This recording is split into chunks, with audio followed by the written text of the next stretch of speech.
টিয়া institution for competitive institute থেকে আমরা আজকে নিয়ে একটি হিস্ট্রি ক্লাস, এবং এই হিস্ট্রি ক্লাসের আজকে এসআরএসটি যে টপিক আছে, এসআরএসটির যে টপিক রয়েছে আমাদের নরমপন্থী কংগ্রেস।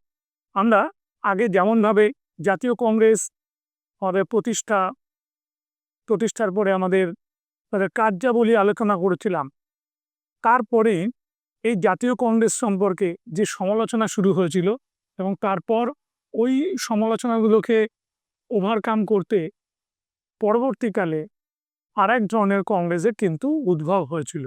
তারা জাতীয় কংগ্রেস থেকে যে কংগ্রেস চলে এসেছিল তার নাম নরমপন্থী, আর নরমপন্থীদের সমালোচনা যখন হচ্ছিল তারপর যারা আবার অগ্রভাগে কংগ্রেসের নেতৃত্ব দিয়েছিল তারা হলো চরমপন্থী। তো আজকের আমাদের বিষয়বস্তু হচ্ছে যে কিভাবে নরমপন্থী কংগ্রেসরা ব্রিটিশদের কাছ থেকে তাদের দাবি দাওয়া আদায় করতে চেয়েছিল এবং তারপরে সেই দাবি সম্পূর্ণভাবে আদায় না হওয়ার পর কিভাবে আবেদন নিবেদন নীতির মাধ্যমে কাজ করতে চেয়েছিল, এবং সেটার আমাদের একটা লম্বা ইতিহাস আজকে আলোচনা করা হবে। এবার এই নরমপন্থী কংগ্রেস নেতাদের মধ্যে কারা অগ্রণী ভূমিকা নিয়েছিল তাদের একটা আমাদের শর্ট বায়োগ্রাফি বা ছোট জীবনী আমরা কিন্তু এখানে আলোচনা করে নেব। তাহলে আমরা শুরু হয়ে যাচ্ছি এই নরমপন্থী কংগ্রেসে। তাহলে এই নরমপন্থী কংগ্রেস সম্পর্কে প্রথমেই শুরু হয়েছিল একটা তোমার সমালোচনা। যেমন 3 দিন ধরে কংগ্রেসের অধিবেশন বসতো, তাই এটাকে বলা হতো কি বাৎসরিক তামাশা। ঠিক কি বললাম? বাৎসরিক তামাশা। এই কথাটা বলেছিল ডক্টর অনিল শীল। ঠিক 3 দিনের তামাশা যেমনভাবে অশ্বিনী কুমার দত্ত বলেছিল, আর বাৎসরিক তামাশা বলেছিল ঐতিহাসিক অনিল শীল। এবং অনিল শীলের মন্তব্যটা এরকম দিক থেকে ছিল যে আমাদের 1 বছরে ওই 3 দিন করেই অধিবেশনে তারা অনেক প্রতিশ্রুতি দিত, তাহলে আলটিমেটলি কি হলো, যেটা বলতো তার অনেক কিছুই পূরণ হতো না। তাই এটা তামাশা। কিন্তু এটাও তো সত্যি কথা যে ওই নরমপন্থী কংগ্রেসি নেতারা তারা কিন্তু আমাদের কি করেছিল, এগিয়ে নিয়ে গিয়েছিল আমাদের জাতীয় সংগ্রামের পথে। যে এই আবেদন নিবেদনটাও কেউ করছিল না আগে, তাই তো। বিয়েবাড়ির আয়োজন বলেছিল জুডিথ ব্রাউন, কাছে অনেক ভালো কথা বলেছিল, আমাদের ভালো কথা মোটেও নয়, সমালোচনা করেছিলেন আমাদের বঙ্কিমচন্দ্র। বলতেন আমাদের কমলাকান্তের মুখ থেকে যে ভিক্ষা দাও মাগো, আমরা যে পলিটিক্স করি, মানে আমরা রাজনীতি করি বলে আমাদের ভিক্ষার দরকার আছে, তাই তো। বেশ, এবার আমরা এখান থেকে চলে যাব আনুবীক্ষণিক সংখ্যালঘুদের প্রতিনিধি। এটা লর্ড ডাফরিন বলেছিল। কোথায় বলেছিল? এই মাইক্রোস্কোপিক মাইনরিটি বা আনুবীক্ষণিক সংখ্যালঘুদের প্রতিনিধি, মনে রাখবে, CF অ্যান্ড্রুজের ভোজন সভায়। CF Andrews.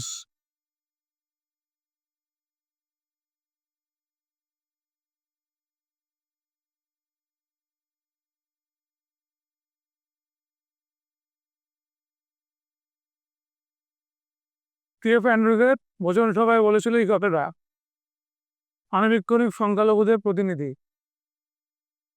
তারপরে বলা হয়েছিল 3 দিনের তামাশা, এটা বলেছিল অশ্বিনী কুমার দত্ত। আমি বলে দিয়েছি এটা আগেই। আংশিক সময়ের রাজনীতিবিদ, পার্ট টাইম পলিটিশিয়ান। এই আংশিক সময়ের রাজনীতিবিদ বা পার্ট টাইম পলিটিশিয়ান এটা বলেছিল সুমিত সরকার।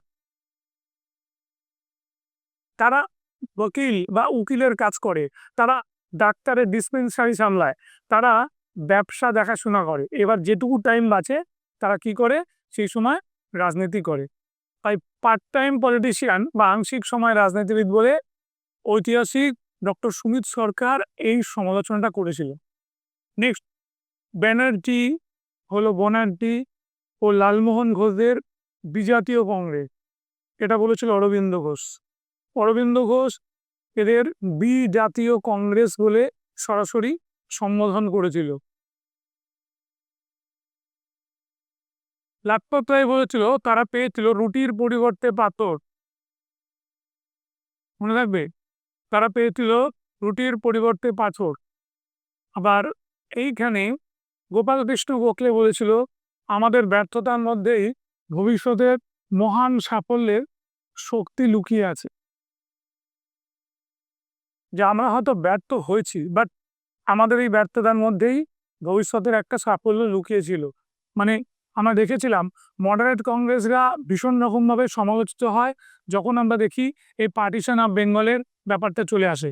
এবং এই পার্টিশন অফ বেঙ্গল থেকে বেরোনোর সময় আমরা দেখতে পাই যেখানে মানুষের ভুল ভাঙে, বেশ কিছু মানুষের ভুল ভাঙে, তারা আমরা যে মডারেটদের উপরে ভরসা করে আছি সে কি করছে। এবং সেই সময় আমরা দেখেছিলাম যে কি হলো, একটু একটু করে আস্থা অর্জন করেছিল চরমপন্থীরা, মনে থাকবে। তবে আবারও বলি, নরমপন্থীরা যে জনপ্রিয়তা পেয়েছিল সেটা চরমপন্থীরা কিন্তু পায়নি। কারণ চরমপন্থীদের যে ব্যাপারটা ছিল, যে পথে মানুষ সচরাচর যেতে চায় না, প্রতিবাদ মিছিল মিটিং এর চেয়ে বড় কথা, যেখানে একটা কি বলবো ভায়োলেন্সকে সমর্থন করা, লাজপত রায়, তাই তো, বা অরবিন্দ ঘোষ, সেটা ঠিক না। এবার দেখো, সদাব্যস্ত ব্রিটিশ জাতির কাছে আমরা যদি বলিষ্ঠ কণ্ঠে এবং নিরবচ্ছিন্নভাবে আমাদের বক্তব্য তুলে ধরতে পারি, তবে তা বিফলে যাবে না। ঠিক, তাহলে কথাটার অ্যাপ্রোচটা কি করে করছি এবং কিভাবে কনভিন্স করাচ্ছি ব্রিটিশকে, এটা নিয়ে দাদাভাই নওরোজি বলেছিল। এও কিন্তু একজন বিখ্যাত নরমপন্থী নেতা। এবার দেখো, লর্ড কার্জনের এই যে কথাটা, কংগ্রেস ধীরে ধীরে ধ্বংসের পথে এগিয়ে যাচ্ছে। ভারতে কার্যকালে আমার মহান ইচ্ছা হলো এই প্রতিষ্ঠানের শান্তিপূর্ণ ধ্বংসের কাজে সহায়তা করা। কি বললাম? কংগ্রেস ধীরে ধীরে ধ্বংসের পথে এগিয়ে যাচ্ছে এবং ভারতে কার্যকালে আমার মহান ইচ্ছা হচ্ছে এই প্রতিষ্ঠানের শান্তিপূর্ণ ধ্বংসের কাজে সহায়তা করা। এটা বলেছিল লর্ড কার্জন। মানে আমি আমার জীবদ্দশাতেই দেখে যাব কংগ্রেস যেভাবে ধ্বংস হচ্ছে এবং তার মৃত্যুকালীন শেষ পরিণতি, মানে অন্ত্যেষ্টি পর্ব টর্ব সব আমি দেখে যেতে পারবো, এটা উনি বলেছিলেন। কংগ্রেস কোনো দল ছিল না, ছিল বছরে 3 দিনের এক মেলা, এটাও সুমিত সরকার বলেছিল কংগ্রেসকে সমালোচনা করে। নরমপন্থী রাজনীতিকে সোডা জলের উচ্ছ্বাস, তাই তো, playing with bubble, playing with bubbles, এই সোডা জলের উচ্ছ্বাস, এই কথাটা বলেছিলেন বিপিনচন্দ্র পাল। মনে রাখবে, বিপিনচন্দ্র পাল এই কথাটা কিন্তু বলেছিলেন। এবার আদি পর্বের কংগ্রেসের যারা নেতৃবর্গ ছিল তাদের আমাদের জীবনী কিছুটা হলেও পড়তে হবে। তাহলে এখানে যার কথা প্রথমে চলে আসবে সে হচ্ছে অ্যালান অক্টাভিয়ান হিউম। এবার এখানে শুধু আমি হিউমকে নিয়ে আলোচনা করব না, এখানে গোপালকৃষ্ণ গোখলের কথাও বলবো। এখানে আমি সুরেন্দ্রনাথ, ডব্লিউ.সি. ব্যানার্জি, ফিরোজ শাহ মেহতা, দিনশাই ওয়াচা, বদরুদ্দিন তায়েবজি, সবার কথাই বলবো। তার আগে আমরা একটু আলোচনায় দেখে নেব যে এই জীবনীগুলোর আগে ওদের কি ডিম্যান্ড ছিল। ঠিক আছে,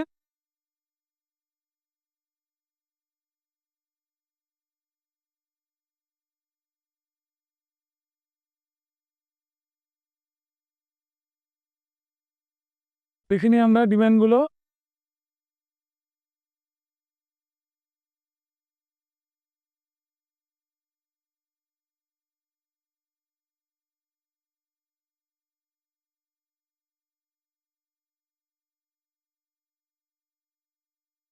দেখো, ওরা যেটা চেয়েছিল, মানে 20 বছরে 85 থেকে 5-এর মধ্যে তার নীতিগুলোকে অনেক ভাগে ভাগ করে নেওয়া যায়। যেমন ধরো, শিক্ষানীতি ওরা কী চেয়েছিল, সামরিক নীতি ওরা কী চেয়েছিল, এবং সেখানে ওদের ডিম্যান্ডগুলোকে যদি আমরা জড়ো করি তাহলে দেখতে পাবো যে ওরা চেয়েছিল, আমি ধরো কয়েকটা উদাহরণ দিচ্ছি। ওরা বললো হচ্ছে সিভিল সার্ভিস পরীক্ষা শুধুমাত্র ইংল্যান্ডেই হবে না, ভারত এবং ইংল্যান্ড দুটো মিলিয়ে দুটো জায়গায় হবে। আবার 2 নম্বরে ওরা বলল যে সিভিল সার্ভিস পরীক্ষার আমরা আরেকটা ধারায় নিয়ে যেতে পারি, যেখানে আমরা কি করতে পারি, সেখানে হচ্ছে আমাদের পরীক্ষায় যে 19 বছর করে দেওয়া হয়েছে সিভিল সার্ভিস পরীক্ষা, সেটাকে আবার 21 বছরে ফিরিয়ে আনা হোক। আবার উনি বলছে, আবার কেউ বলছে যে আমাদের এই যে লেফটেন্যান্ট পোস্ট, মিনিমাম লেফটেন্যান্টের একটা পোস্ট আমাদের ভারতীয়দের দিতে হবে। তাহলে সেনাবাহিনীর অফিসারে একটু উচ্চ পদ ভারতীয়দের দেওয়ার কথা বললো এবং বলল এই লেফটেন্যান্টের পোস্টে যেন ভারতীয়দের দেওয়া হয়। তারপরে বলল যে ব্রিটিশদের কাছে জাতীয় কংগ্রেসের যে দাবি দেওয়া জানানো হচ্ছে সেটার জন্য একটা যদি কোনো আইনপত্র কিছু তৈরি হয়, ঠিক সেটা ওরা বলল। এবং এই আইন তৈরি হওয়ার পাশাপাশি ওরা কিন্তু আমাদের আরও কিছু, যেমন সরকারি চাকরিতে একটা অগ্রাধিকার চাইল ওরা। তারপরে এটাও বলি যে বিদেশিদের সঙ্গে যুদ্ধ, যেমন ধরো এখানে একটু কি বলবো, বার্মার সঙ্গে, বিদেশি মানে বার্মার সঙ্গে তখন যুদ্ধ করছে হচ্ছে কারা, এই ব্রিটিশরা।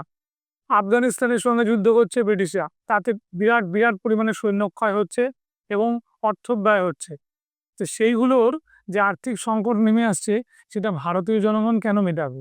তাহলে এগুলো আমাদের করতে হবে, মানে এগুলো আমাদের মেনে নিতে হবে, মানে এটা চাইছি আমরা, আর ব্রিটিশ আমাদের এই পারমিশনটুকু দেবে।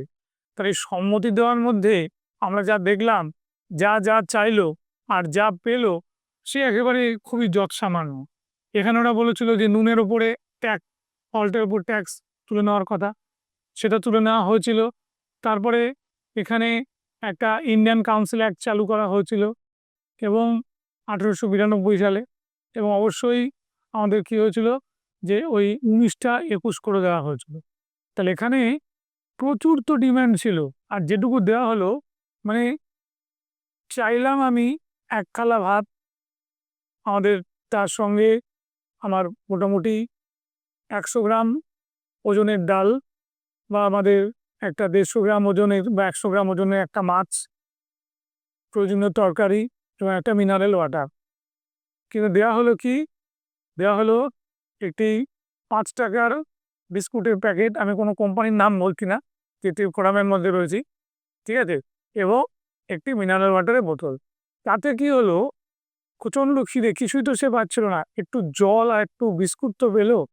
এইভাবেই কিন্তু মডারেটদের কি বলবো ভুলিয়ে রাখা হয়েছে। না থাকবে খুব সহজে জিনিসটাকে, জটিল জিনিসটাকে খুব সহজে বোঝালাম। এবার দেখে নাও, এবার দেখো মডারেটদের মডারেটদের যে মানে ওই নরমপন্থীদের যে নীতি ছিল তার মধ্যে 3 Ps ওরা ফলো করতো। কি কি? একটা প্রার্থনা, একটা হচ্ছে প্লি বা পিটিশন, এবং আরেকটা হচ্ছে আবেদন নিবেদন নীতি। তাহলে প্লি পিটিশনে আমরা কি দেখতে পাচ্ছি, আবেদন নিবেদন বা একটা সহানুভূতির সঙ্গে আবেদন নিবেদন, আর শেষে হচ্ছে আমরা প্রোটেস্ট বা প্রতিবাদকে পাচ্ছি, ঠিক আছে। তাহলে এই যে কংগ্রেসের 20টা বছর আমরা দেখে নিলাম যে আবেদন আর নিবেদন নীতির মধ্যেই কিন্তু এরা আবদ্ধ ছিল। বেশ, এবার সাংবিধানিক সংস্কার, যেখানে বলা হলো ভারতীয় শাসন ব্যবস্থায় ভারতীয় অধিক ক্ষমতা দান, ভারতীয়দের অধিক ক্ষমতা দান এই ভারতের অ্যাডমিনিস্ট্রেশন বা শাসন ব্যবস্থায়, আইন পরিষদগুলিতে অধিক সংখ্যক নির্বাচিত ভারতীয় সদস্য গ্রহণের ক্ষমতা বৃদ্ধি, অনেক বেশি ভারতীয় সদস্যদের আমাদের এই আইন পরিষদে নিয়োগ করার কথা বলা হলো। ভারত সচিবের মন্ত্রণা পরিষদে 3 জন ভারতীয়ের অন্তর্ভুক্তিকরণের কথা বলা হলো মন্ত্রণা পরিষদে। ব্রিটিশ কমন সভায় ভারতের প্রতিটি প্রদেশ থেকে অন্ততপক্ষে 2 জন করে প্রতিনিধি প্রেরণের সুযোগ দেন,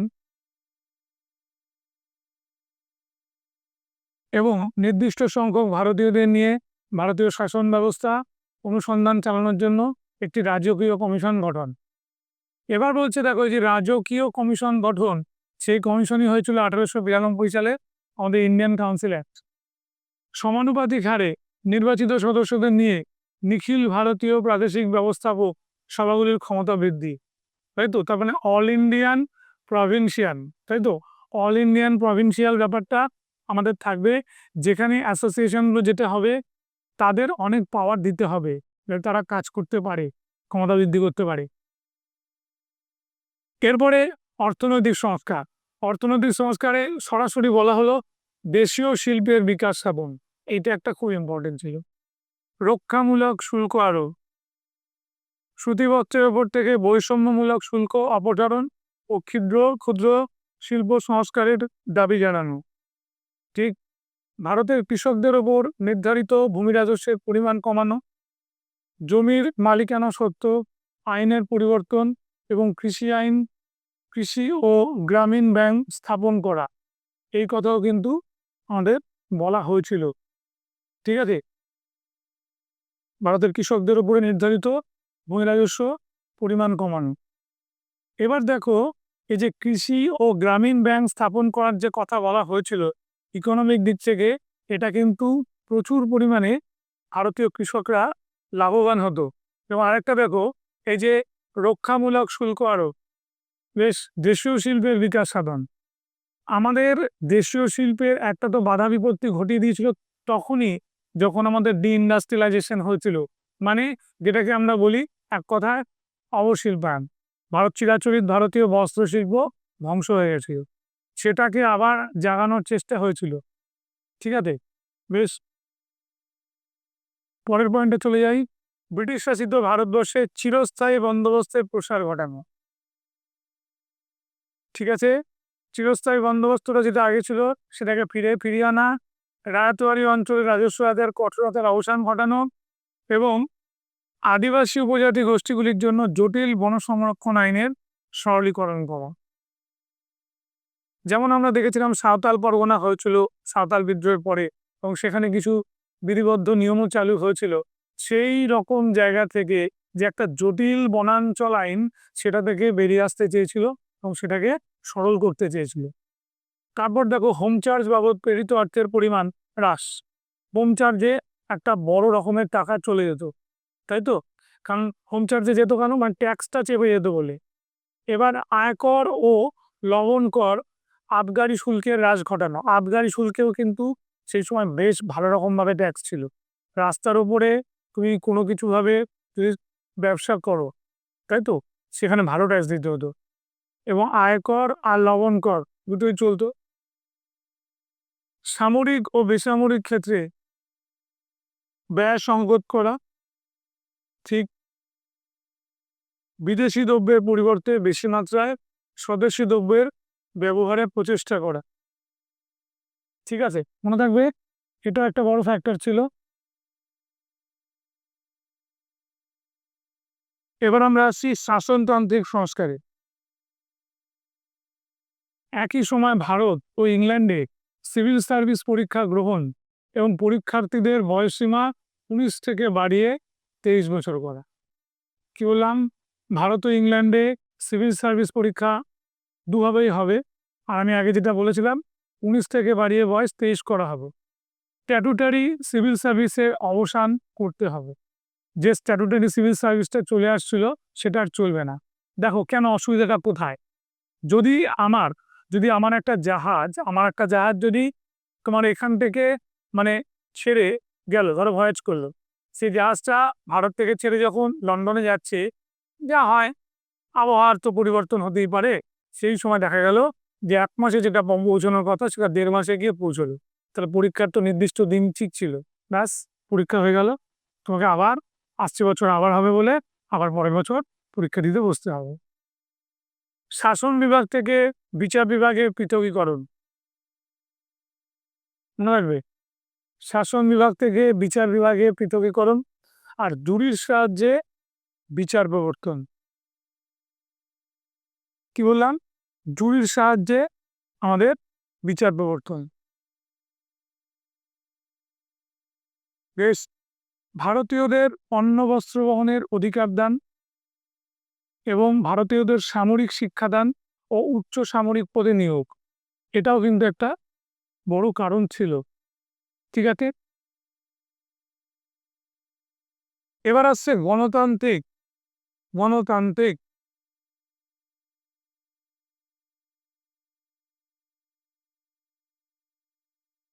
গণতান্ত্রিক সংস্কার। বাক স্বাধীনতা ও সংবাদপত্রের স্বাধীনতার পক্ষে এখানে দাবি জানানো হয়। ব্রিটিশ প্রবর্তিত বিভিন্ন দমনমূলক ও অগণতান্ত্রিক আইনগুলি প্রত্যাহার বা সংশোধনের দাবি জানানো হয়। তাহলে প্রথমে দেখো, গণতান্ত্রিকের মধ্যে কিন্তু নিউজ পেপারটার কথা বলা হয়েছে, তাই তো, এবং যে জনমত গঠনের জন্য যখন কিছু বলছে তাকেও কিন্তু স্বাধীনতা দেওয়ার কথা বলা হয়েছে। সে ছিল সত্যি সত্যি খুব ভালো, যেগুলো যেগুলো দরকার। ব্রিটিশ প্রবর্তিত বিভিন্ন দমনমূলক, যেটা সঙ্গে সঙ্গেই স্টপ করে দেয়, এবং অগণতান্ত্রিক আইনগুলির প্রত্যাহার বা সংশোধনের দাবি জানানো হয়।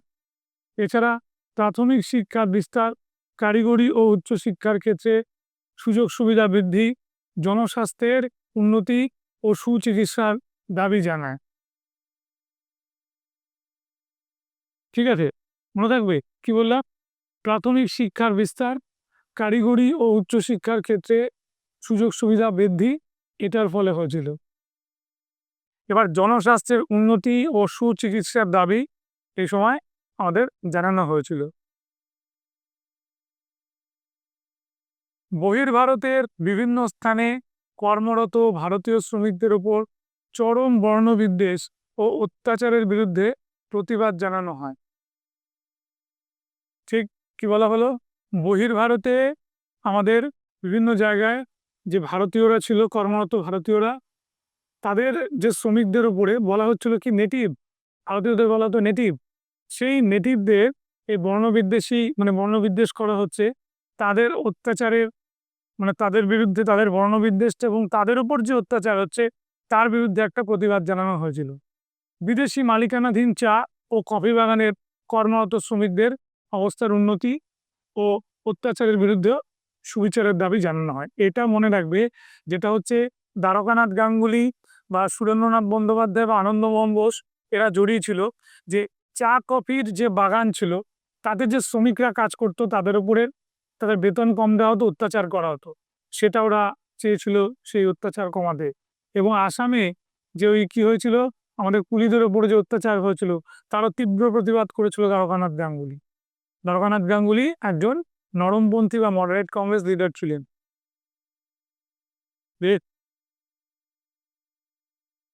ব্রিটিশ শাসনের কি করা হয়েছিল, সত্যি কথা বলতে এখানে সমালোচনা করা হয়েছিল। এবার ব্রিটিশ শাসনের যে সমালোচনা এখানে হয়েছিল সেখানে দেখবে এই যে শোষণ বা নিষ্ঠুর দমন নীতি, বৈষম্যমূলক নীতি, তাই তো, এগুলোর বিরুদ্ধে সোচ্চার হয়েছিল কারা? সোচ্চার হয়েছিল জাতীয় কংগ্রেসের নেতৃবৃন্দ।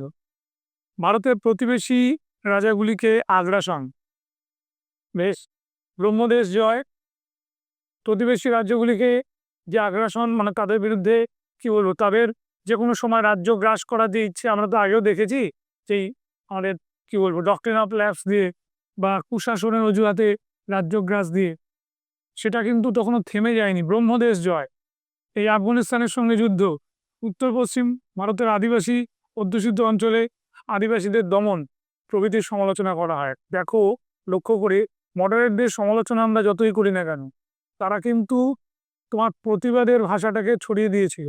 হোক সেটা আবেদন নিবেদন, কিন্তু ওরা যেটা চেয়েছিল আবেদন নিবেদনের মধ্যেই চেয়েছিল, কিন্তু বুঝতে পারছো, লোকলজ্জার খাতির না হোক অতগুলো কিছু চাইছে, কিছু তো তোকে তাকে দেবে, ভারতীয়দের দেবে, এবং সেটাই কিন্তু ভারতীয়রা কিছুটা হলেও পেয়েছিল। এবার দেখো, তারপরে আমরা বলছি সরকারের স্বৈরাচারী স্বার্থান্বেষী ঔপনিবেশিক অর্থনৈতিক নীতির বিভিন্ন দিক তারা শোচনীয় ফলাফল এটা তুলে ধরেছিল। কারণ ভারতীয়দের যে ব্যবসা ছিল তাদের মধ্যে যেগুলো লাভজনক ব্যবসা, চলতি ব্যবসা, জনগণ যেটা কেনে ভারতীয়রা, সেই ব্যবসাটার অনুকরণ করেছিল বিদেশিরা, তাই তো। যে লাইসেন্স নীতি দিয়ে ওরাই কাজটা করেছিল। তার লাইসেন্স নীতি নিতে গিয়ে কি করলো, প্রচুর পরিমাণে ট্যাক্স নিল, তাই তো। আমাদের বিদেশি কাপড়, বিশেষ করে জামা কাপড় বিক্রি হতো, যেটা আমরা সাথে টিবা করার সময় দেখেছিলাম নষ্ট করে ফেলতে, তাই তো। বেশ, অর্থনৈতিক দুর্দশা ও দারিদ্র্যের জন্য ব্রিটিশ শাসনকে দায়ী করা হয়। ব্রিটিশ জাতীয়তাবাদী নেতা দাদাভাই নৌরোজি তার বিখ্যাত গ্রন্থ ভারতের দারিদ্র্যের জন্য ব্রিটিশ শাসনকে দায়ী করে ভারতের প্রচলিত শাসন ব্যবস্থাকে ব্রিটিশ ঐতিহ্য বিরোধী বলে আখ্যায়িত করেন। কি বললাম? ব্রিটিশ ঐতিহ্য বিরোধী, ব্রিটিশ ঐতিহ্য বিরোধী বলে আমাদের এটাকে আখ্যায়িত করেছিল। মনে থাকবে।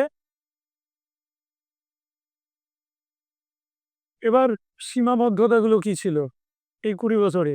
সীমাবদ্ধতার মধ্যে প্রথমেই মনে রাখবে, আমাদের আন্দোলন বুদ্ধিজীবী মধ্যবিত্ত শ্রেণীর মধ্যে সীমাবদ্ধ ছিল। সত্যি কথা তো, বুদ্ধিজীবী মধ্যবিত্ত শ্রেণীর। লক্ষ্য করে দেখো, দাদাভাই নৌরোজি একজন ম্যাথমেটিক্সের প্রফেসর ছিলেন, তারপরে না লন্ডনে ব্যবসা করতে গিয়েছিলেন, পত্রিকার সম্পাদক হয়েছিলেন।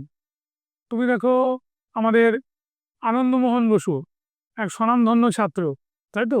তিনি ম্যাথমেটিশিয়ান ছিলেন, আর তার সঙ্গে কংগ্রেসের রাজনীতিতে উনি জড়িয়ে পড়েছিলেন।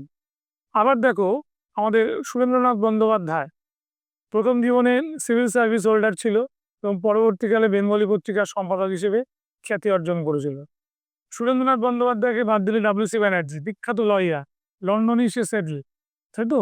লন্ডনে সে স্থায়ীভাবে থেকে গেছে। গোপাল কৃষ্ণ গোখলে তিনি এই পুনে ফার্গুসন কলেজের, এই এলফিনস্টন কলেজের স্টুডেন্ট, তাই তো? এবং তারপরে তার রাজনীতি যেভাবে প্রভাবিত হয়েছিল, বা মহাদেব গোবিন্দ রানাডে, যিনি হচ্ছেন বোম্বে হাইকোর্টের বিচারপতি ছিলেন, বদরুদ্দিন তায়েবজি বোম্বে হাইকোর্টের চিফ জাস্টিস ছিলেন, এরা প্রত্যেকেই কিন্তু একটা মধ্যবিত্ত শ্রেণী ছিল। বেশ, মডারেটদের লক্ষ্য ছিল ব্রিটিশদের অধীনে ঔপনিবেশিক স্বায়ত্তশাসন লাভ, কখনোই পূর্ণ স্বাধীনতা নয়। তাহলে এরা যেটা বলেছিল যে আমরা স্বায়ত্তশাসন পেলেই আমরা সন্তুষ্ট, মানে ডোমিনিয়ন স্ট্যাটাস পেলেই সন্তুষ্ট, আমাদের পূর্ণ স্বাধীনতা প্রয়োজনীয়তা নেই। কারণ ব্রিটিশ হচ্ছে আমাদের কাছে আশীর্বাদ, ব্রিটিশ এসছে বলেই সরকারি চাকরি উন্নতি হয়েছে এবং নারী শিক্ষা হয়েছে, বাল্যবিবাহ নিষিদ্ধ হয়েছে, বিধবা বিবাহ চালু হয়েছে, তাই তো? এই ব্যাপারটা কংগ্রেস নেতৃবৃন্দ সাধারণ জনগণ বা ত্রিলোকের ভোটাধিকার দাবি করেন এবং শ্রমিক ও কৃষকদের উন্নতির জন্য তাদের কোনো আকর্ষণীয় কর্মসূচিও ছিল না। ঠিক কথা, ত্রিলোকের ভোটাধিকার এরা কিন্তু দাবি করলো না। আকর্ষণীয় কর্মসূচি মানে শ্রমিক আর কৃষকদের, মানে ওদের কাজের পরিমাণটা কমিয়ে দিয়ে বেতনের পরিমাণটা বাড়ানো, এরকম কোনো কথা বলেন। ভারতের দুর্দশার জন্য সামগ্রিকভাবে ইংরেজদের দায়ী করেন। তারা কেবল অব্রিটিশ নীতি প্রত্যাহারের দাবি করেছেন। মানে ব্রিটিশ আছে, ব্রিটিশ যখন শোষণ করছে সেটা হয়ে যাচ্ছে অব্রিটিশ, মানে এটা ব্রিটিশের মতো না, এক অন্য ব্রিটিশ, এই কথাটা বলছে। তার মানেটা কিন্তু অব্রিটিশ বললে তাকে উৎখাত করা হলো না, মানে ব্রিটিশকে রেখে দিচ্ছে, কিন্তু অব্রিটিশ বলছে, মানে অব্রিটিশ তুমি হয়ে না, কিন্তু তুমি ব্রিটিশ হয়েই থাকো। ভারতের দুরবস্থার জন্য শুধুমাত্র সম্পদের নির্গমন তত্ত্বই নয়, দেশীয় জমিদার ও মিল মালিকরাও যথেষ্ট দায়ী ছিলেন। ঠিক আছে, এটাও সত্যি। সম্পদের নির্গমন তত্ত্বকে আমরা দায়ী করলাম, হ্যাঁ, কিন্তু যেখান থেকে আমাদের একটা রেমিডি আছে, সেই রেমিডির জায়গাটা আমরা কিন্তু পাইনি। যেমন দেশীয় জমিদার, এই মিল মালিকরা, তারাও তাদের মুনাফা চেয়েছিল এবং এই মুনাফাটা একটা শোষণের মাধ্যমে চেয়েছিল, আরও প্রফিট করতে চেয়েছিল। যখন তোমাদের 1918 সালে আহমেদাবাদে গান্ধীজির সত্যাগ্রহ পড়াবো, তখন তোমরা কিন্তু এটা খুব ভালো করে বুঝতে পারবে যে কি হয়েছিল মিল মালিকরা। এইবার আমাদের এখানে যে দাবি দেওয়া এবং যা কিছু পাওয়া আমরা দেখলাম, তারপরে আমাদের ফিরে যেতে হবে কোথায়? আমাদের ফিরে যেতে হবে ঠিক পরবর্তী অধ্যায়, যেখানে আমাদের চরমপন্থী পর্বটা ছিল।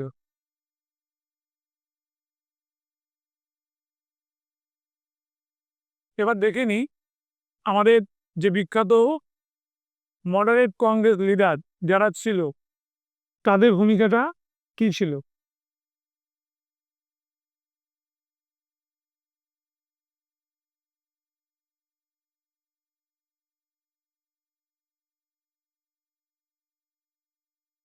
দাদাভাই নৌরোজি,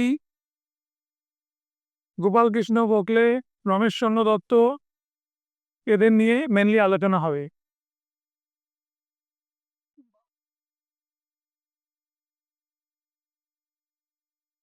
সুরেন্দ্রনাথ বন্দ্যোপাধ্যায়,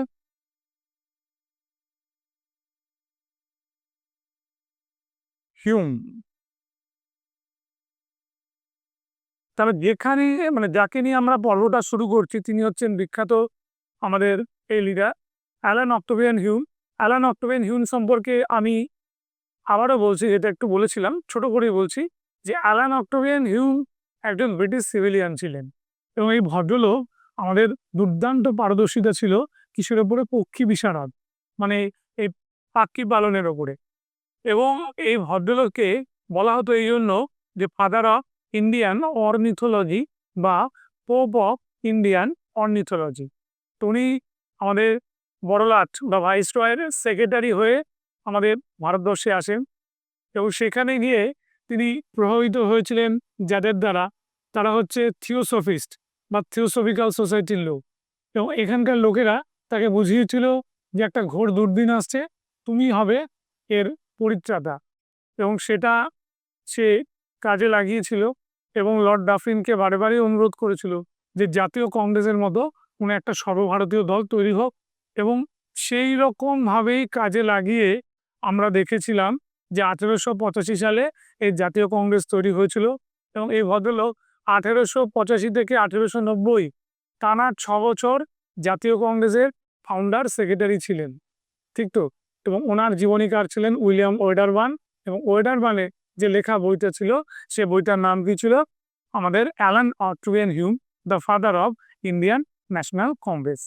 বেশ, চলে যেতে গেলে যা যা বলা হলো, এই পিতা জোসেফ হিউম টুম কিছু দরকার নেই, খালি দরকার আছে এইখানে 1849 সালে ইংল্যান্ডের হেইলবেরি কলেজে শিক্ষা শেষ করে বাংলাদেশে সিভিল সার্ভিসে যোগ দেন।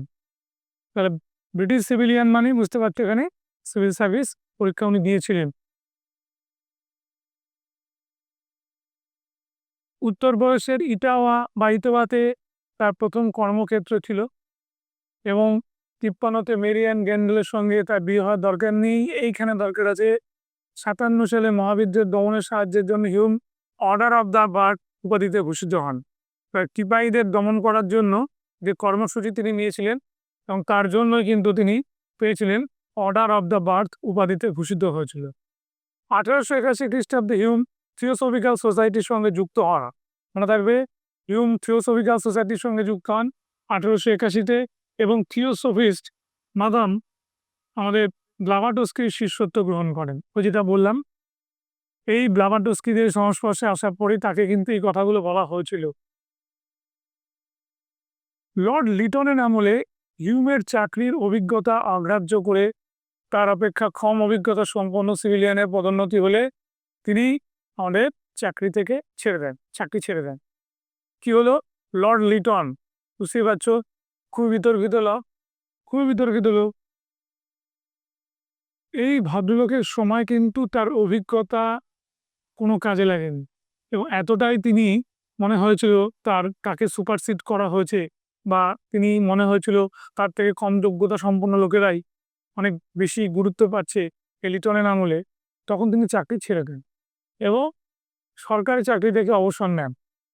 এবার এই ভদ্রলোক যখন কাজ করতে যান তখন অনেকেই বলেছে যে তার কাজ করবার সময় তার মধ্যে কিছু অসংলগ্ন ব্যাপার দেখেছেন। যেমন লর্ড ডাফরিন তাকে বলেছেন কি ছিটগ্রস্ত বা ধূর্ত বলে উল্লেখ করেছে, তাই তো?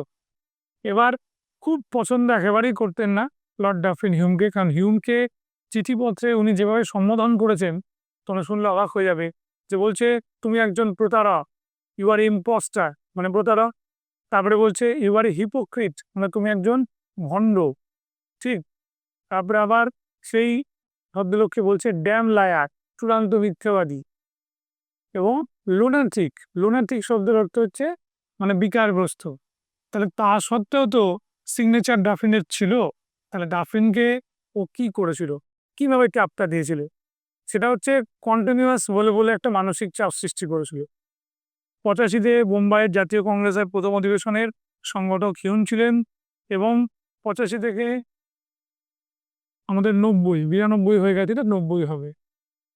হিউম কংগ্রেসের সাধারণ সম্পাদক ছিলেন 85 থেকে 90। ঠিক করে নিয়ে একটুখানি তোমরা, 92 হয়ে গেছে। উদ্যান তত্ত্ববিদ বা প্রকৃতিবিদ ও পক্ষীপ্রেমী হিসেবেও হিউম যথেষ্ট পরিচিত ছিলেন। তাকে ভারতীয় পক্ষীবিদ্যার জনক আখ্যা দেওয়া হয়। মনে থাকবে, এই যে the game birds of India, ঠিক আছে, Burma and Ceylon. 92 Hume Bharatvarsha ত্যাগ করেন।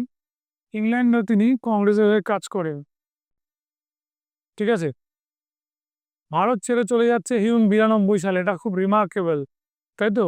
এবং তখনও কিন্তু তিনি কংগ্রেসের হয়ে কাজ চালিয়ে গিয়েছিলেন।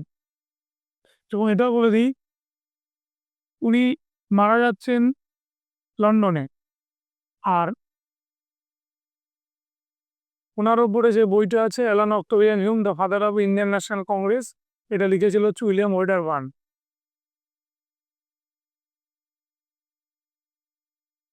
যেটা আমি কংগ্রেসে বলে দিয়েছি জীবনী।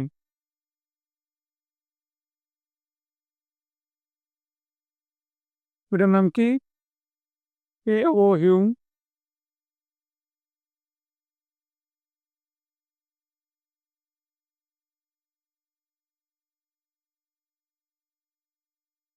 The father of INC. ঠিক আছে? এর লেখককে, রচয়িতা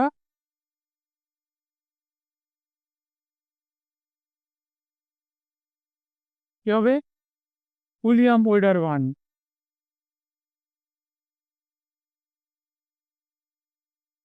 উইলিয়াম ওয়েডারবার্ন।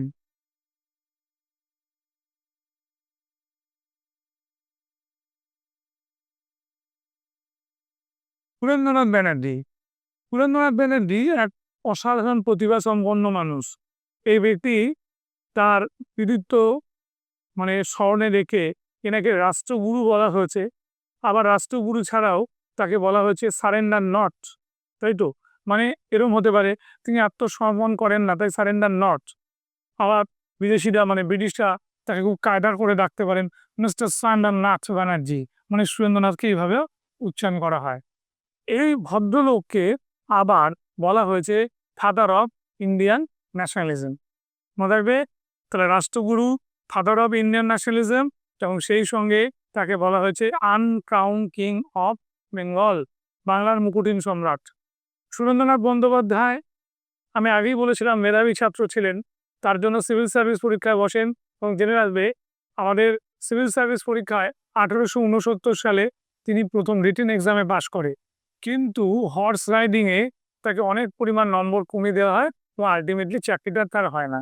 তাহলে আমরা যেটা জানি, 1863-64 সালের মধ্যে সত্যেন্দ্রনাথ ঠাকুর যখন আমাদের কি হয়েছিলেন, ইন্ডিয়ান সিভিল সার্ভিস পাস করেছিলেন, সেই ভদ্রলোক সিভিল সার্ভিস পাস করার পর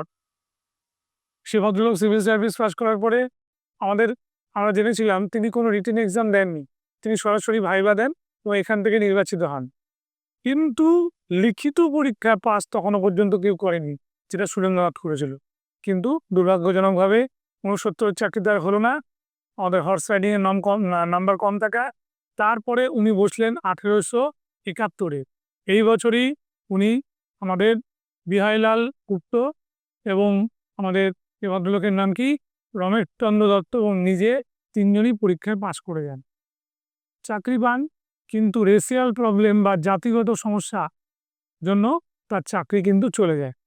ঠিক সেই অবস্থায় তাকে যিনি চাকরি দেন, একজন ইংরেজি সাহিত্যের অধ্যাপক রূপে, তিনি হচ্ছেন আমাদের বিদ্যাসাগর। তাকে বলেন যে আপনি ইংলিশের প্রফেসর হিসেবে জয়েন করুন আমার মেট্রোপলিটন কলেজে।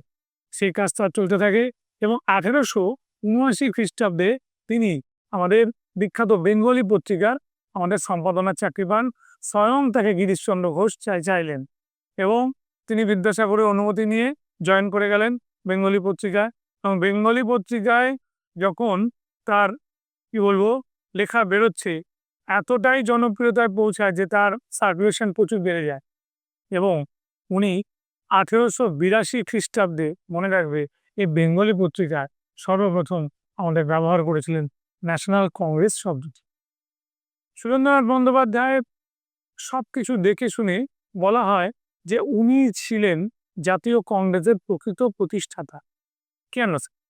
দেখো, সুরেন্দ্রনাথের হাতে খড়ি যেখানে হচ্ছে, উনি 1876 সালে ইন্ডিয়ান অ্যাসোসিয়েশন ভারত সভা প্রতিষ্ঠা করছেন ফাউন্ডার প্রেসিডেন্ট হিসেবে।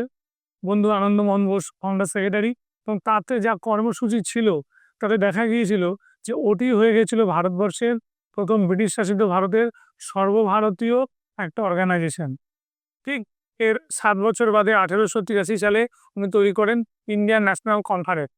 এবং ঠিক তারও পরে ইন্ডিয়ান ন্যাশনাল কনফারেন্সের পরে আমরা দেখতে পাই, তৈরি হওয়ার পর সুরেন্দ্রনাথ বন্দ্যোপাধ্যায় আমাদের ইলবার্ট বিল বিতর্কে জড়িয়ে পড়লেন 83-84 সালে। কেন? যে ইলবার্ট বিলে বলা হয়েছিল আমাদের কোনো ভারতীয় বিচারপতি কোনো ব্রিটিশকে বিচার করতে পারবে না। কোনো ব্রিটিশই ভারতীয়দের এবং ব্রিটিশ তোমার কোনো ব্যক্তিকে বিচার করতে পারবে। ঠিক আছে? এর তীব্র প্রতিবাদ উনি জানিয়েছিলেন এবং এর পরিণতি যেটা হয়েছিল আমরা জানি যে আমাদের সুরেন্দ্রনাথ বন্দ্যোপাধ্যায়ের কারাবাসও পর্যন্ত হয়েছে। ঠিক। এবং লর্ড রিপন যে তার রাজনৈতিক গুরু ছিলেন, তিনি খুব চেষ্টা করেছিলেন যে এই ইলবার্ট বিলের একটা তার যে দাবিটা মানে এখনো পর্যন্ত কোনো ব্রিটিশকে এবং ভারতীয়কে উভয়কেই বিচার করতে পারবেন কোনো ভারতীয় বিচারক, সেটা কিন্তু আর খাটেনি, মানে সেটা আর কাজ করেনি। বেশ কথা।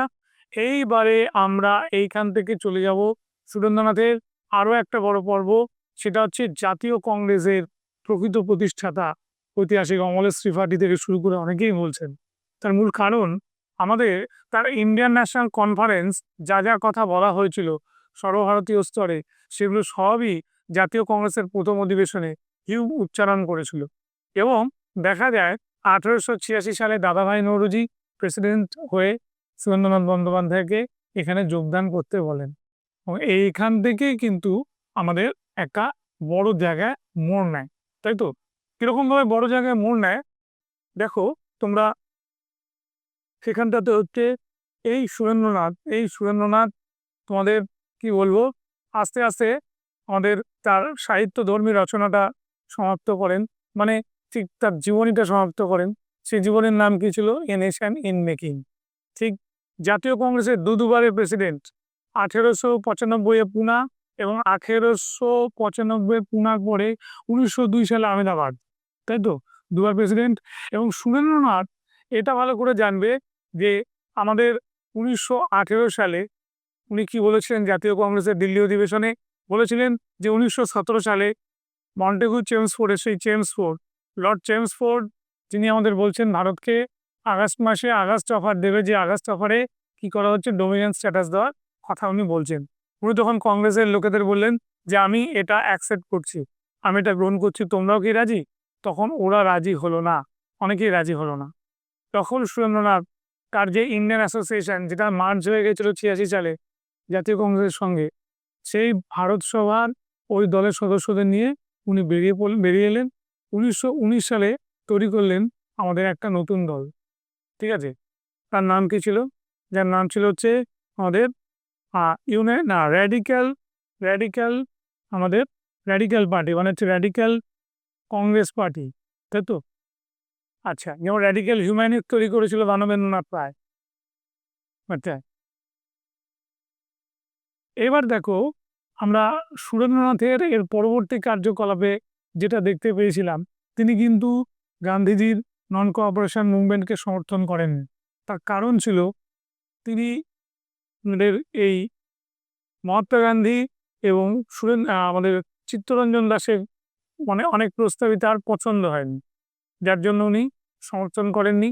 এবং যেটা আমরা দেখতে পাই যে 1905 খ্রিস্টাব্দেও কিন্তু তিনি খুব সক্রিয় ছিলেন বঙ্গভঙ্গ আন্দোলনের সময়। সুরেন্দ্রনাথ কি করেছিলেন? কলকাতার টাউন হলে একটা বঙ্গভঙ্গ বিরোধী একটা মিটিং ডেকেছিলেন জুলাই মাসে, এবং সেখানে উনি প্রেসিডেন্ট হয়েছিলেন এবং বন্ধু আনন্দমোহন বসুকে সেক্রেটারি করেছিলেন।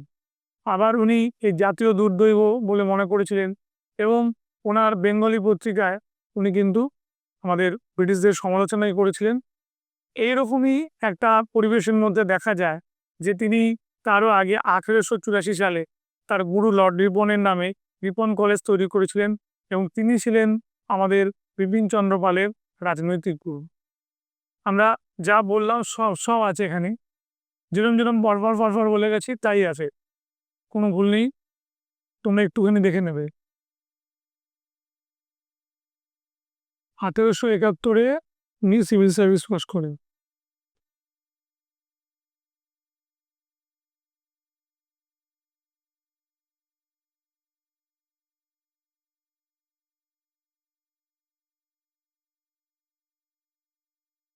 সিভিল সার্ভিসের সফল নাম্বার।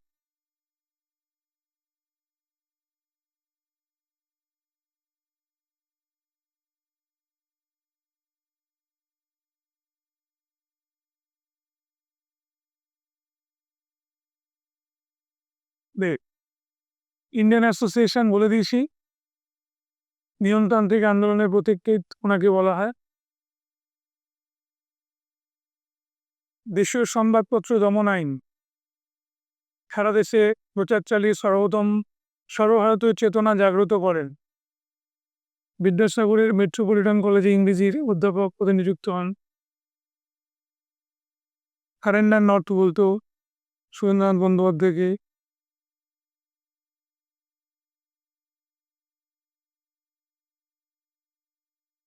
কংগ্রেসের পথপ্রদর্শক বলা হয়।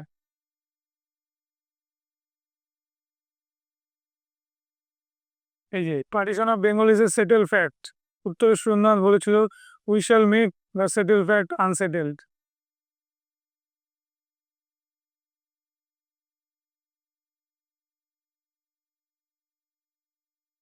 মতানৈক্য গঠিত প্রথমে একটা মডারেট কনফারেন্স দল গঠন করেছে ন্যাশনাল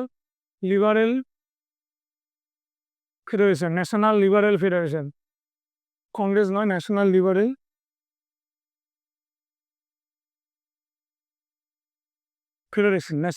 ফেডারেশন। এটা হয়েছিল 1919-এ।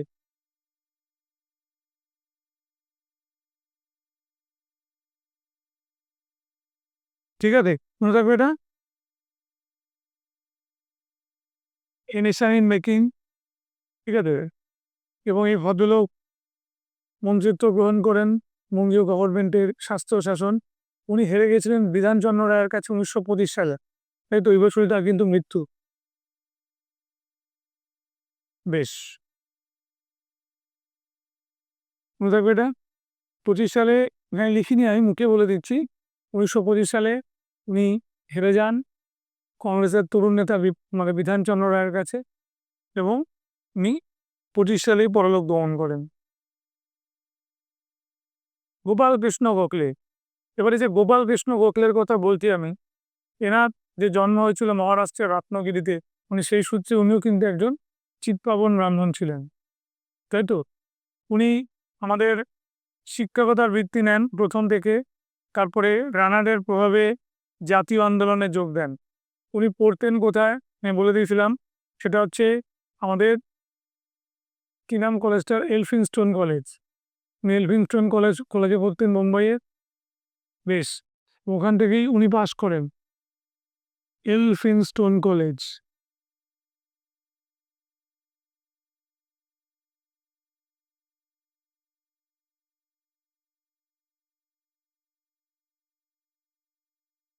ঠিক আছে, আচ্ছা। ওয়েবলে কমিশনের সাক্ষ্যে যে রয়্যাল কমিশন গঠন করেন। লর্ড মরলের ব্যক্তিগত মৈত্রীর সম্পর্ক ছিল। 1889 সালে জাতীয় কংগ্রেসের সদস্য হন, আর 5 সালে এই বারাণসী বা বেনারস অধিবেশনে তিনি সদস্য হন। যে অধিবেশনে উনি স্বদেশী এবং বয়কট দুটোকে কিন্তু গ্রহণ করেন। গোপালকৃষ্ণ গোখলের রাজনৈতিক গুরু ছিল হচ্ছে মহাদেব গোবিন্দ রানাডে। মনে থাকবে, মহাদেব গোবিন্দ রানাডে তার রাজনৈতিক গুরু।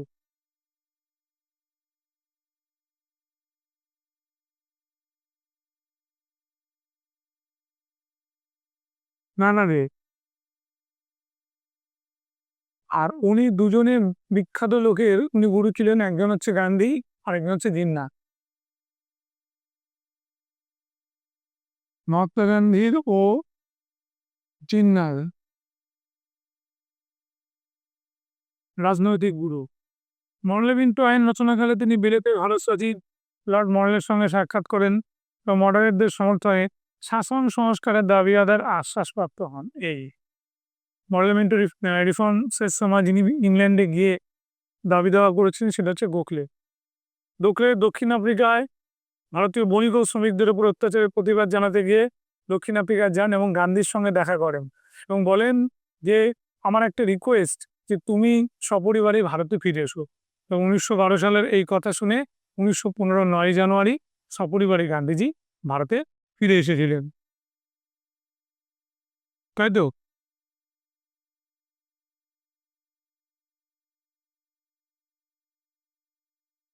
মুসলিমদের গোখলে হওয়ার চেষ্টা করেছিল হচ্ছে জিন্নাহ। এই যে গোপালকৃষ্ণ গোখলে তৈরি করেছিল সার্ভেন্টস অফ ইন্ডিয়া সোসাইটি, এটা পরীক্ষা দেয় যাকে আমরা বলি ভারত ধৃত্য সমিতি, এই বাধ্যতামূলক প্রাথমিক শিক্ষা প্রসারের দাবিও জানিয়েছিল 1910-এ। রমেশচন্দ্র দত্ত একজন বিশিষ্ট ঐতিহাসিক, মনে রাখবে। রমেশচন্দ্র দত্ত 1871 সালে সিভিল সার্ভিস পরীক্ষায় একেবারে র্যাঙ্ক করেছেন, প্রথম দিকে র্যাঙ্ক করেছেন। এবং এই ভদ্রলোক, আমি প্রথমেই বলি, একজন শুধু সিভিলিয়ান নয়, একজন বড় মাপের আমাদের ইকোনমিক হিস্টোরিয়ান, যাকে বলে আমাদের অর্থনৈতিক ঐতিহাসিক, এবং বেশ কিছু উনি ঐতিহাসিক বাংলা উপন্যাসও রচনা করেছিলেন। তার কালজয়ী লেখার মধ্যে যেটা আছে আমাদের ইকোনমিক হিস্ট্রি অফ ইন্ডিয়া, যে বইতে উনি আমাদের ড্রেন অফ ওয়েলথকে নিয়ে ব্যাখ্যা করেছিলেন, ঠিক দাদাভাই নওরোজির মতো। আবার ওনার ডি ইন্ডাস্ট্রিয়ালাইজেশন বা অবশিল্পায়নের কথাও ছিল হচ্ছে এই বইতে। তারপরে India in the Victorian age, তারপরে প্রেজেন্ট্রি অফ বেঙ্গল, তারপর লিখলেন হচ্ছে এনসেন্ট সিভিলাইজেশন অফ ইন্ডিয়া, তারপর লিখলেন উনি হচ্ছে মহারাষ্ট্র জীবন প্রভাত, রাজপুত জীবন সন্ধ্যা, ঠিক আছে, আমাদের বঙ্গ বিজেতা, এটাকে ট্রিলজি বলে, তারপরে মাধবী কোঙ্কন, এগুলো সবই ওনার লেখা, মনে থাকবে। বেশ, 1868 সালে রমেশচন্দ্র দত্ত আমাদের পরীক্ষায় পাশ করেছিল, প্রথম ভারতীয় জেলা ম্যাজিস্ট্রেট হন। ঠিক, প্রথম জেলা ম্যাজিস্ট্রেট হচ্ছে উনি। জাতীয় কংগ্রেসের প্রতিষ্ঠাতা সদস্যদের মধ্যে উনি একজন, এটা মনে রাখবে। এবং 1899 সালে লখনৌ অধিবেশনে উনি আবার প্রেসিডেন্ট হয়েছিলেন, ঠিক আছে। আমাদের এমন একজন তোমার কি বলবো মডারেট লিডার বা প্রথম মডারেট লিডার, এই নরমপন্থী নেতা রামায়ণ আর মহাভারত ইংরেজিতে অনুবাদ করেছিলেন, ঋগ্বেদ ইংরেজিতে অনুবাদ করেন। 98-তে ওনার পলিটিক্সে যোগ দেন, 99 বলে দিয়েছি। ফোকাস পত্রিকার সম্পাদনা করেছিলেন, ঠিক আছে। এখানে একটা কথা বলে দিই, ওনার মৃত্যু রমেশচন্দ্র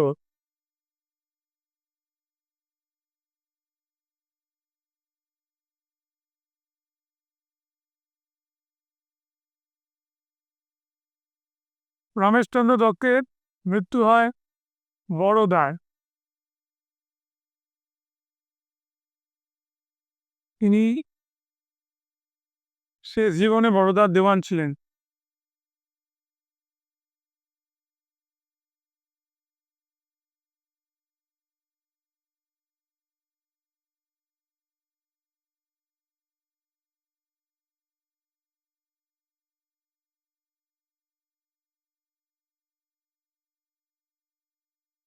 ঠিক আছে, মনে থাকবে, বড়োদার উনি দেওয়ান ছিলেন।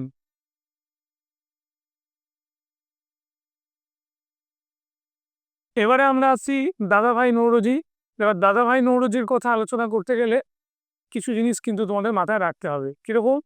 সেটা হচ্ছে এই দাদাভাই নওরোজি আমাদের জন্মসূত্রে একজন পার্সি ছিলেন, এটা আমরা জানি।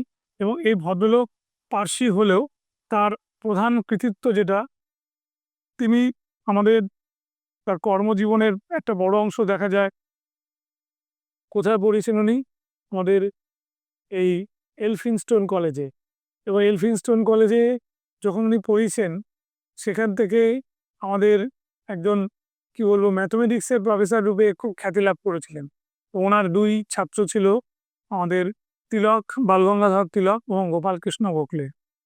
এই দাদাভাই নওরোজি, যাকে আমরা grand old man of India রূপে চিনি, সেই ভদ্রলোক আমাদের লন্ডনে চলে যান ব্যবসার কাজে, এবং সেখানে তার বাগ্মী শক্তি দেখে আমাদের মুগ্ধ হয়ে যান ইংল্যান্ডের প্রাইম মিনিস্টার গ্ল্যাডস্টোন, এবং তাকে ফিন্সবেরি সেন্টার থেকে টিকিট দেওয়া হয় এবং ফিন্সবেরি সেন্টার থেকে তিনি জিতে যান এবং প্রথম ভারতীয় সদস্য তিনি ইংল্যান্ডের পার্লামেন্ট হাউস অফ কমন্সের মেম্বার হন।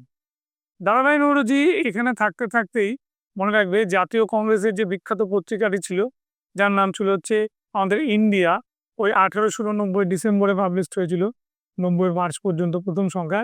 উনি কিন্তু এডিটারের কাজ করেছিলেন, কার সঙ্গে? WC ব্যানার্জির সঙ্গে। দাদাভাই নওরোজি, এটা বলে দিই, যে ইংল্যান্ডে গিয়েই কিন্তু আনব্রিটিশ কথাটাকে বলেছিলেন, তাই তো? এবং তার যে বিখ্যাত বই poverty and un-British rule in ইন্ডিয়ায় তাকে দেখিয়েছিলেন দারিদ্র্য কি করে সৃষ্টি হচ্ছে।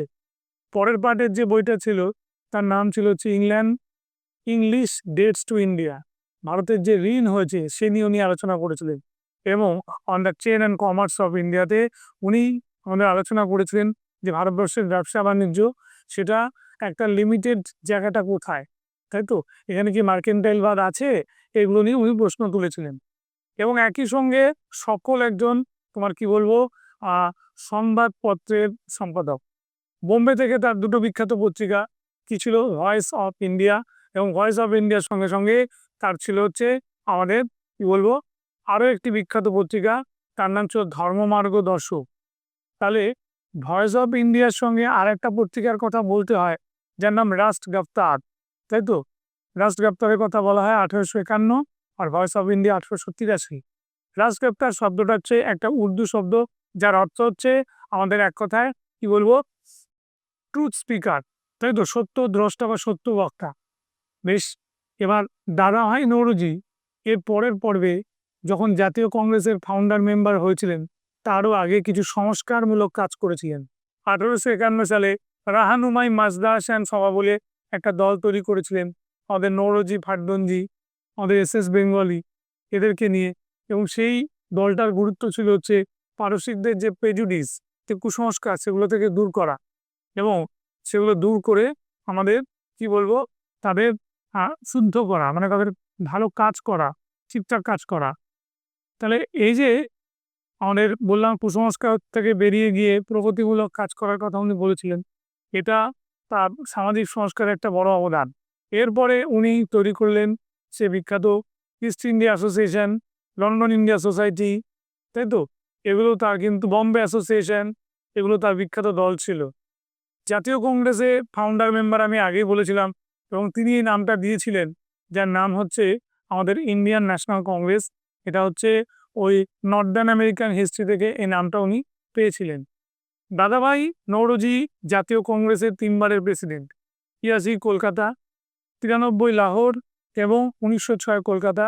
1906 কলকাতা অধিবেশনেই তিনি সর্বপ্রথম আমাদের এই স্বরাজ কথাটা বলেছিলেন প্রথমবারের জন্য, যার মানে ছিল সেলফ গভর্নমেন্ট বা স্বায়ত্তশাসন।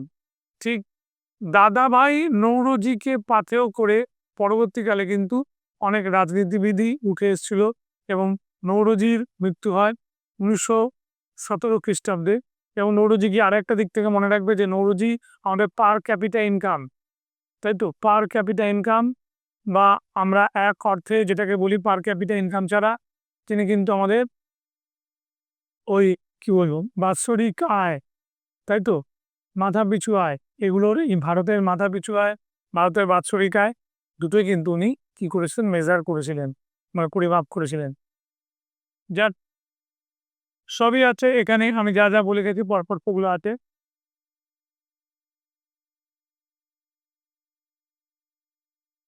ইন্ডিয়ান সোসাইটি, ইন্ডিয়ান অ্যাসোসিয়েশন, এগুলো সব তার সময় হয়েছিল। 86, 93, 6 3বার কংগ্রেসের প্রেসিডেন্ট হয়েছিল। Poverty and un-British rule India বলে দিয়েছি এগুলো।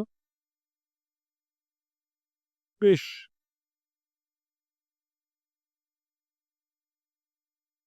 সেন্টার ফিন্সবেরি সেন্টার থেকে সব বলে দিয়েছি না? দারিদ্র্যের জন্য ব্রিটিশকে দায়ী করেছিল শিল্পনীতি।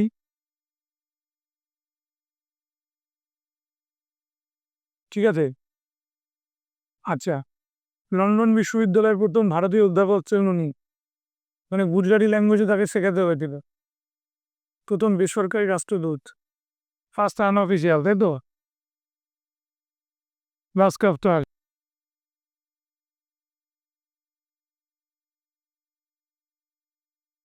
ভয়েস অফ ইন্ডিয়া,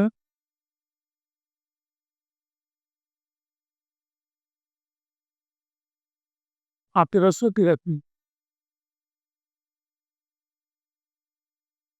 মানে ধর্মমার্গ দর্শক,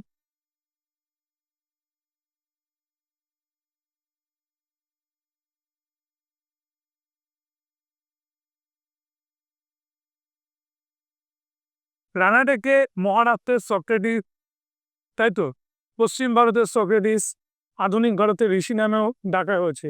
মহাদেব গোবিন্দ রানাডের যে মূল কৃতিত্বটা ছিল সেটা আমি তোমাকে বলে দিই। বম্বে হাইকোর্টের বিচারপতি হওয়া সত্ত্বেও জাতীয় কংগ্রেসের উনি কিন্তু ফাউন্ডার মেম্বার ছিলেন। এই ভদ্রলোকের প্রচুর সংস্কারমূলক কাজ ছিল। যেমন ধরো বিধবা বিবাহ সমিতি 1861 সালে যখন হয়, তখন তার একটা ভূমিকা ছিল। তার স্ত্রী আমাদের রমাবাই রমাবাই রানাডেও কিন্তু একজন খুব মহিয়সী মহিলা ছিলেন, এবং ওই কি বলবো সংস্কারমূলক কাজ করাতে ইনারও একটা বড় ভূমিকা ছিল। আমাদের ডেকান এডুকেশন সোসাইটি, উনার সার্বজনীন সভা, সবেরই প্রতিষ্ঠাতা তিনি ছিলেন। ঠিক আছে, যা যা বললাম। বম্বে হাইকোর্টের বিচারপতি হিসেবে তিনি হচ্ছে সবচেয়ে নাম করেন। ঠিক আছে, এবং তার যে বই ছিল, একটা বইয়ের নাম ছিল রাইজ অফ মারাঠা পাওয়ার, আর একটা বইয়ের নাম ছিল এসেজ অন ইন্ডিয়ান ইকোনমিক্স। ঠিক আছে, তিনি আমাদের নৌরোজির আমাদের কি বলবো এই যে ডেন অফ ওয়েলথ থিওরিটাকে এলাবোরেট করেছিল, বিস্তৃত করেছিল। গোপাল কৃষ্ণ গোখলে, অ্যালান অক্টোম্যান হিউমের গুরু উনি ছিলেন। রমাবাই রানাডে বিখ্যাত সমাজ সংস্কারক। ঠিক আছে, হিন্দু পত্রিকার সভাপতি উনি হয়েছিলেন। জাতীয় কংগ্রেসের প্রতিষ্ঠাতা সদস্য বলে দিয়েছি। The prophet of cultural Renaissance in India বলে অভিহিত করা হয়। মাথায় বই বা আবার কি বলা হয়, রেনেসা ম্যান, লিখে দিচ্ছি এখানে।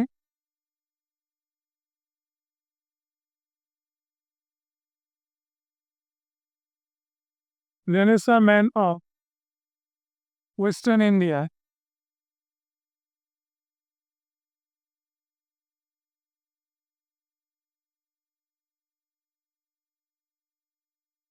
আবার কি বলা হয়, ক্রেডিট অফ ওয়েস্টার্ন ইন্ডিয়া।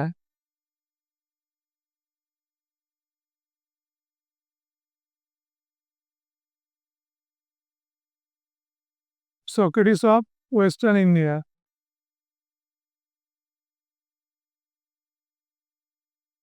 বা সক্রেটিস অফ মহারাষ্ট্র, তাও বলা হয়। ঠিক আছে, এটা দেখে নেবে একবার।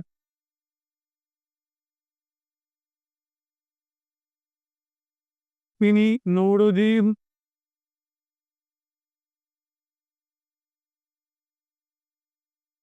তিনি নৌরোজি ড্রেন অফ ওয়েল, তাই তো, যাকে আমরা বলি হচ্ছে এক কথায়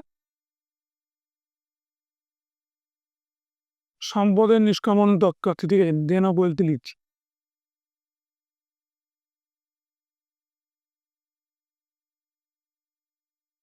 নীতিকে সম্প্রসারিত করেন।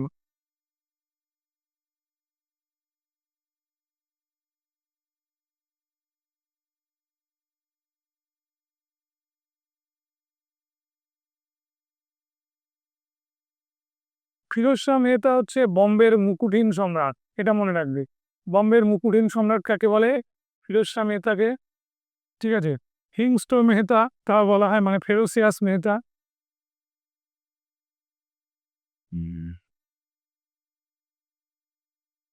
বম্বে সিংহ, বম্বে ত্রয়ী। এই ত্রয়ী মানে হচ্ছে ট্রাই অফ বম্বেতে কাশীনাথ ত্রিম্বকজি তেলাঙ্গের সঙ্গে আমাদের যে ছিলেন, আমাদের যে ভদ্রলোক বদরুদ্দিন সাহেবজি, তাদের দুজনকে বাদ দিলে যে ভদ্রলোক থাকে ফিরোজ শাহ মেহতা, ফিরোজ শাহ মেহতা তিনি হচ্ছে এই বম্বে ত্রিমূর্তি নামে পরিচিত ছিলেন। মেহতার একটা বড় গুণ যেটা ছিল সেটা হচ্ছে ব্রিটিশের সামনে যে কথা বলার অ্যাপ্রোচটা ছিল খুব সুন্দর, তাই তো, যার জন্য দাদাভাই তাকে, আমাদের নেতাকে এই ফেরোসিয়াস মেহতা বলতেন, মানে উনি হিংস্র কথাবার্তাও খুব নরমভাবে উনি বলতেন। এবার এই ভদ্রলোককে আমরা পাচ্ছি কোথায়? এই ভদ্রলোককে লন্ডন ইন্ডিয়া সোসাইটিতে আমরা পাচ্ছি, আবার বম্বে প্রেসিডেন্সি অ্যাসোসিয়েশন তাতেও আমরা ফাউন্ডার রূপে পাচ্ছি, এবং এই ভদ্রলোক তোমাদের কি বলবো বম্বে ক্রনিকাল বলে একটা ম্যাগাজিনের সম্পাদনা করেন। 1890 সালে কলকাতা অধিবেশনে উনি কিন্তু প্রেসিডেন্ট ছিলেন। এবার দেখো, লন্ডন ইন্ডিয়া সোসাইটি 65-85-তে, বম্বে প্রেসিডেন্সি অ্যাসোসিয়েশন, এবং জাতীয় কংগ্রেসের সেকেন্ড উনি কি হয়েছিলেন, কার্সি প্রেসিডেন্ট হয়েছিলেন। উনি KCIE হয়েছিলেন, KCIE।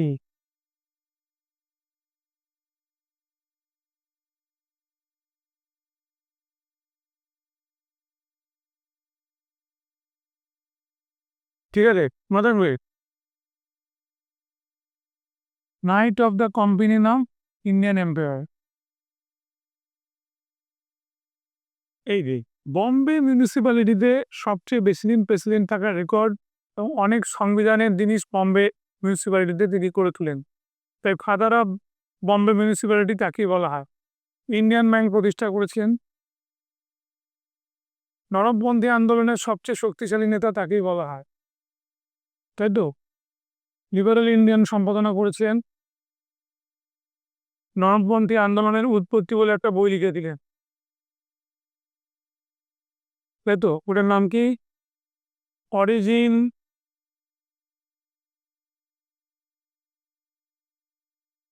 Of moderate movement. মনে থাকবে?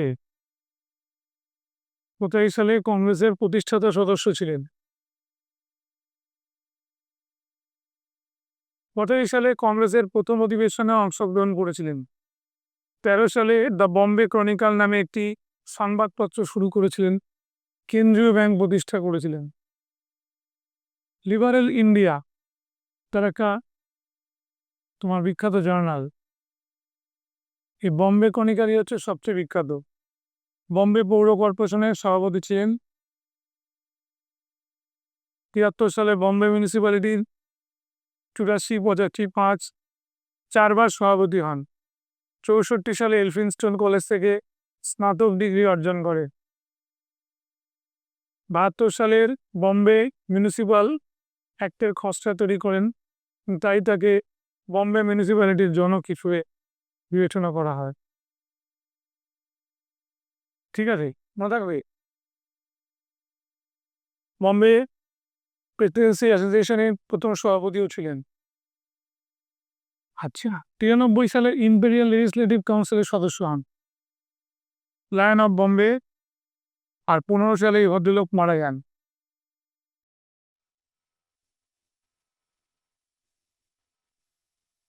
ঠিক আছে। এছাড়াও যারা সদস্য আমাদের এখানে রয়ে গিয়েছিলেন, দিনশাই ওয়াচা। দিনশাই ওয়াচার লেখা বিখ্যাত বই কি ছিল? দিনশাই ওয়াচার বিখ্যাত বই ছিল, মনে রাখবে, নামটা লিখে দিচ্ছি,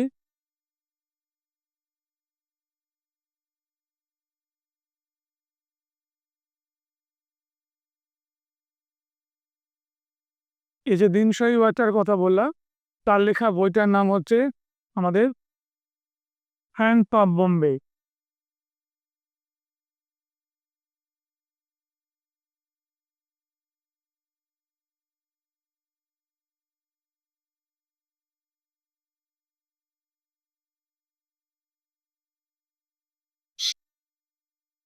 SHELLA, shells from the hands of Bombay.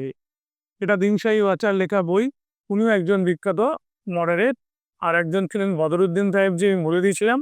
ঠিক আছে, আমাদের প্রথম মুসলিম হচ্ছে বোম্বে হাইকোর্টের চিফ জাস্টিস হয়েছিলেন। তার বড় ভূমিকা ছিল, এবং উনি আমাদের এই বম্বে ত্রিমূর্তির একজন সদস্য। এবং এটাও জানবে, জাতীয় কংগ্রেসের প্রথম মুসলিম প্রেসিডেন্ট হয়েছিলেন। ঠিক আছে, তাহলে আমরা মডারেট লিডার্সের সম্পর্কে সম্পূর্ণ বললাম। এখানে WC ব্যানার্জির কথাটা একটু আমি কংগ্রেস পড়াতে গিয়ে বলে দিয়েছিলাম, যে WC ব্যানার্জি যে বইটা লিখেছিল introduction to the Indian politics, এটা তোমরা মনে রাখবে।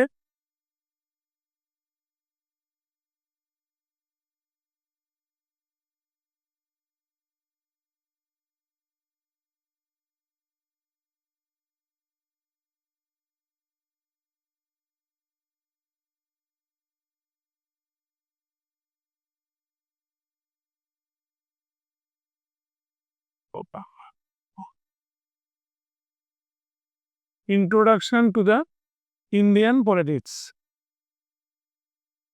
ঠিক আছে, বেশ।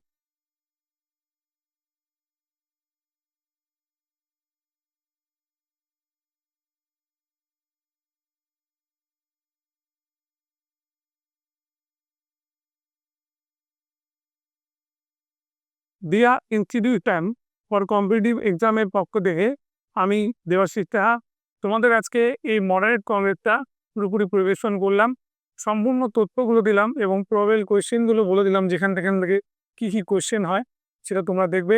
নেক্সট ক্লাসে আমরা ফিরে আসবো চরমপন্থী বা আমাদের এক্সট্রিমিস্ট কংগ্রেসে। এখানে আমি শেষ করছি। Thank you.